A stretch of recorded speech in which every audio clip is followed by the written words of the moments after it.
À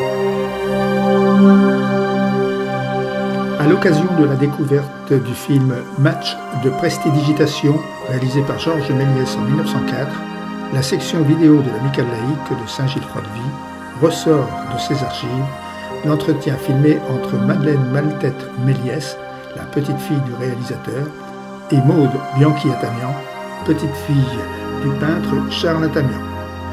Dans cet entretien, daté de 1998, les deux amis d'enfance évoquent leur quête incessante des œuvres de leur grand-père.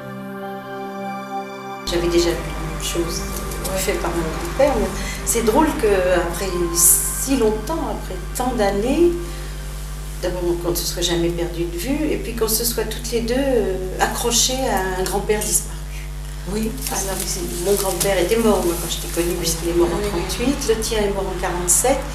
Et puis on a eu un cheminement, toutes les deux, de partir à la découverte de quelqu'un de très présent, qu'on avait très bien connu, et puis finalement qu'on ne connaissait pas du tout. Et oui. C'est même quelquefois un peu impudique, on a l'impression qu'on fouille dans le passé de quelqu'un. Ça nous appartient, c'est pas tout. Tout. Bien sûr. Parce que toi, tu as sorti 2 bouquins magnifiques. Hein. Celui-là, ça oui. c'est toi qui l'as écrit, ça c'est bien. Hein. Ça m'a beaucoup plu. Puis en plus, tu me l'as dédicacé, dis. Enfin, ça, c'est la vie un peu romancée de mon grand-père, enfin, et aussi exacte que possible, parce qu'il a écrit lui-même beaucoup de sottises dans la fin de sa vie, sur sa propre vie. Comme beaucoup d'artistes, il s'est recréé sa vie d'une façon idéale, en gommant un petit peu les défauts, les ombres. Et c'est pour ça que je crois que c'est un peu impudique d'être parti à la recherche de ce qu'il ne voulait pas dire lui-même. Mais là, Méliès, il s'est pas plus vanté, je veux dire. Aussi, beaucoup. Il s'est donné beaucoup de qualité. C'est vrai. Mais enfin, il avait raison, puisque maintenant, la postérité reconnaît, après un long temps d'oubli, que c'est quand même un génie du cinéma. Moi, j'attends toujours qu'on ait un musée Méliès, comme toi, tu attends le musée Attamian. Bon, avec Méliès, on peut faire un sacré musée, tu t'imagines? Oui, ces appareils, ces oui. caméras, tout ça, on peut faire un musée. Avec Attamian, les tableaux, c'est moins facile. Mais quand même, la commune est propriétaire de la collection Attamian, alors donc il va bien falloir qu'elle aille quelque part. Mais la collection Méliès, pour le moment, c'est ma collection. C'est moi qui l'ai retrouvée, donc j'attends. Comment tu as fait? Comment tu fais pour... Bon, ça s'appelle une quête. La quête du trésor, parce que quand il est mort, il était complètement ruiné, il nous avait rien laissé. Et à partir de 1945, je suis partie à la recherche d'abord des films, puisqu'il n'y en avait plus, ensuite des dessins, des écrits. Non, les films étaient très mutilés. Hein. Oh là là, les premiers films qu'on a retrouvés, même encore maintenant, c'est miraculeux quand on en retrouve. Ils montrent en général le début et la fin. Parce qu'on retrouve que des copies qui passaient chez les forains. Donc, du forain, ils cassaient. En projection. Pour que non, ça cassait dans l'appareil. Ah oui.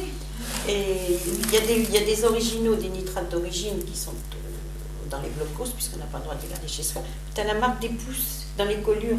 Des forains qui collaient avec la colle. Tu as une belle collure au milieu d'une image avec 2 pouces. Moi, j'ai cherché les tableaux, pareil. La même chose, la même quête. Je suis en train de retrouver une œuvre.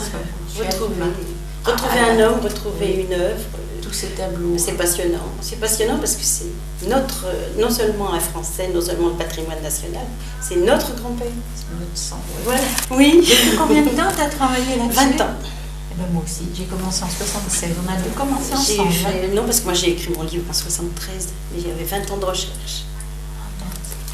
Alors moi, j'ai les photos, puis tous les tableaux, j'en ai encore retrouvé un la semaine dernière. Je te l'ai montré sur un catalogue comme ça. Ah oui, ça. Puis c'est jamais fini. Toi, est-ce que tu as fini? Ah non, moi je retrouve des films tous les ans, j'en ai retrouvé 3 cette année. C'est vrai. Ah oui. Tu les achètes? Pour le moment, maintenant je fais du troc. C'est-à-dire que quand une cinémathèque retrouve un film, me demande un film qu'elle n'a pas. Donc je fais du troc parce qu'au début je les ai rachetés, mais maintenant je ne peux plus. J'ai pas de subvention, j'ai pas d'aide, aucun financement, donc Ben moi, je voudrais bien acheter les tableaux, mais les gens ne veulent pas s'en séparer. Ah ben, moi aussi, j'ai des collectionneurs qui ne m'ont jamais vendu ni leurs dessins, ni leurs tableaux, qui ne veulent pas. Ça, c'est le syndrome du collectionneur qui est assis sur ses collections. Nanana, moi j'ai ça, vous ne l'aurez pas. Alors moi, je suis pas assise dessus puisque je l'ai donné à la commune. Là. Oui, mais il y a enfin, des collectionneurs qui sont assis sur nos collections, aussi bien pour les timbres, pour la musique, pour les tableaux, tout. Il y a des malades. Oui, tu me l'as dit, c'est mon part et qui ne prêtent pas leur truc pour les illusionnistes. Voilà.